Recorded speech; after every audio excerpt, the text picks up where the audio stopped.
Hello friends, so today we are going to talk about Judith Butler's essay, Imitation and Gender Insubordination. See, of all those individuals who had or have influenced significantly in this field of queer, in this field of gender and sexuality, the name of Judith Butler remains a prominent figure with our revolutionary ideas of gender and sexuality. She is more of a deconstructionist here. She takes cues from the deconstruction mode of study, and she rejects and questions the essentialist approach of how we define gender, how we define sexuality based on certain acts and performances. Coming to this essay, Butler discusses at length to what it means to be homosexual and what are these identity categories that has been entrusted to a homosexual. For example, being a gay, being a lesbian. These are the terms that Butler has problems with. Butler finds it problematic to identify herself as a lesbian. The affirmation of such identity categories, she believes, and this is the phrase that she uses for this problem, she says that these are actually instruments of regulatory regimes, and these regulatory regimes proliferates, the continuation of heterosexuality and also the homophobic discourse that has been continuing. Such categorization encloses one's identity, one's sexuality within a very limited circle of expression.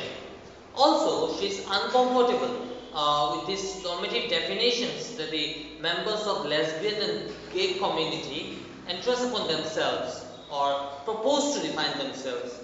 For example, she is very much, she finds the problem in defining one as a lesbian or as a gay. She says that these definitions does not actually free them, but actually limits them to a certain new set of levels or categorizations. All these normalizations, she argues, constrain and determines one's identity and sexuality, which in turn leaves no space for the fluidity or the dynamic nature of the self. However, she declares that she would like to appear at political occasions by being a lesbian. This is kind of paradox. First of all, she denies or she doesn't accept when she tries to define herself as a lesbian, or she has problems with the notion of being a lesbian. But later she says that she will no doubt appear at political occasions by being a lesbian because she believes that this term no doubt has political connotations or political signification. Yet they need to resist the societal prejudices. They need to resist all these homophobic discourses that has been going around. So for this reason, she will appear at political occasions by being a lesbian. Also, the next thing she argues is the problem she finds in being a theorist. She does not call herself a theorist. Okay, she says that theory has far too political implications. Yet again, being in a paradox, she believes that this will actually, for at certain point of time or in the present, will serve to maybe lift them, maybe uplift these oppressed people, the minority individuals, the homosexual groups. So this is one argument that she puts forward. In this, she takes a Foucauldian stand of how discourse, can be used to wield power. Also, how discourse can be used as a resistance, as a hindrance to any sort of oppression. So this is how she wants to use the term lesbian and protest or oppose the heterosexual discourse that has been going around. Now moving further, Butler deconstructs fixed identities, the construction of gender and sexuality, while also exploring critically the intrinsic ways and mechanisms that come into play to the construction of such identities. One of the most crucial factors that she focuses on this essay is this idea or this notion of coming out of the closet. It is fully aware to most of us that this coming out remains a very significant political as well as a social step or a kind of achievement to these individuals. On the contrary, Butler is critical, of this very concept. She argues that the idea of coming out is problematic.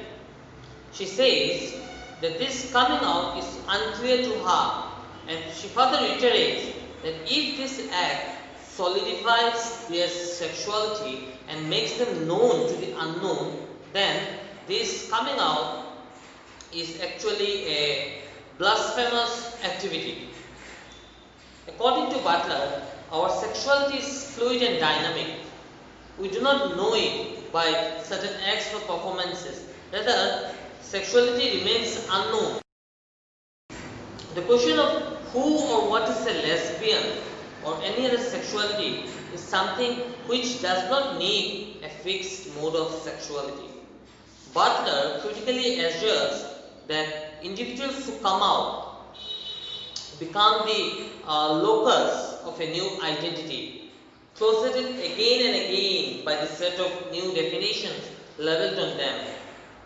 Being out invites more stereotypes of that identity and also acts as mechanisms or agents to maintain this fixed concept of the closet. In this regard, she claims that to be a lesbian and to come out is actually a catastrophic event. As said earlier, Butler, we should know that she does not legislate against the use of the term lesbian or gay, but what she is against is this authoritative and regulatory regimes associated with this term. Now, despite the limitations of this use of this term, she believes that this category errors as political imperatives may be used to rally and represent the plight, the oppressed political constituency of these individuals.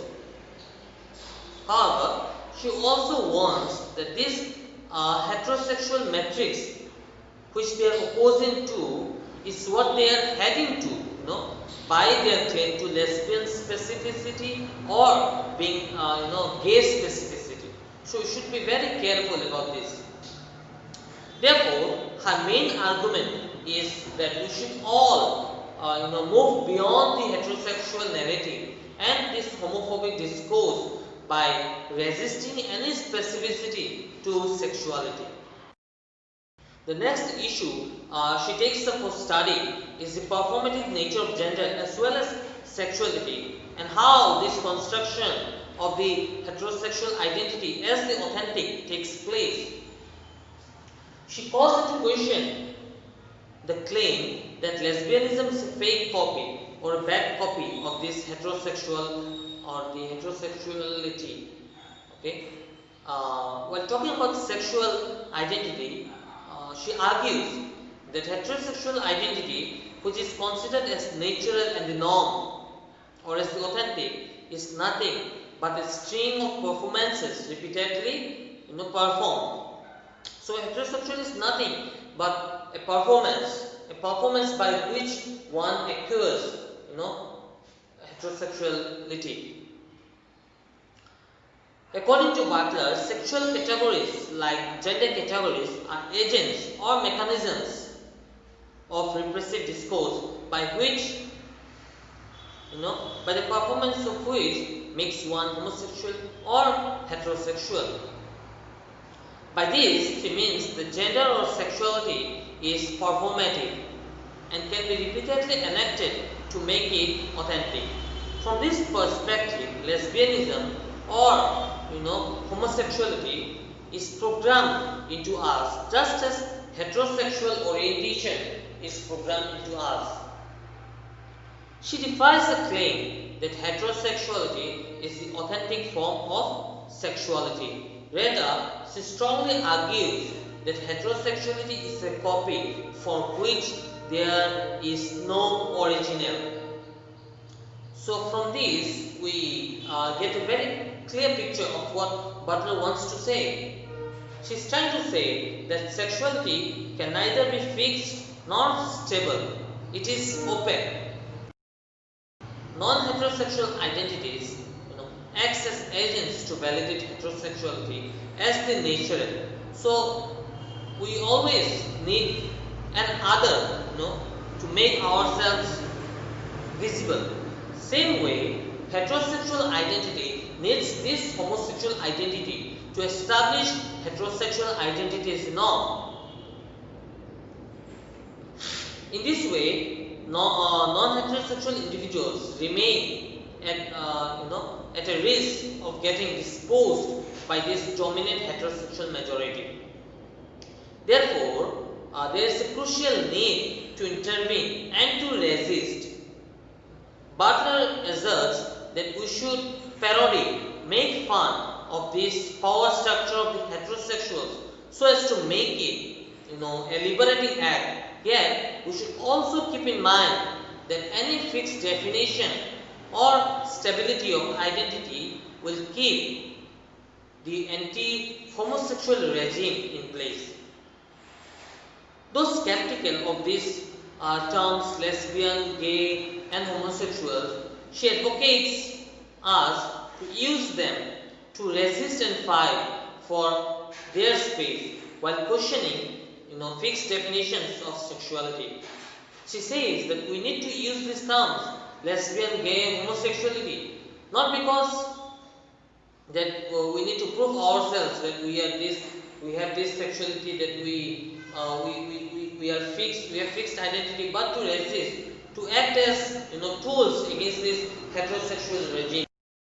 Towards the end of this essay, Butler comes up with the most important and critical take on this concept of drag, which in a way redefines our and the traditional concept of gender and sexuality and how we perceive them. Drag, according to Butler, is the quintessential, demonstration of how gender and sexuality can be worn, can be enacted, can be performed. It reveals the performative creation or construction of gender and sexuality. How constant performance and constant enactments constructs the identity of the subject and the eventual appropriation of gender followed by sexuality. Therefore, Butler believes that, and I quote, Butler believes that gender is a kind of imitation for which there is no original.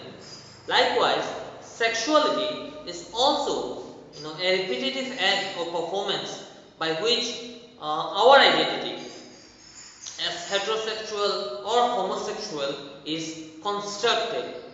These arguments remain the basic key points in this very important essay by Judith.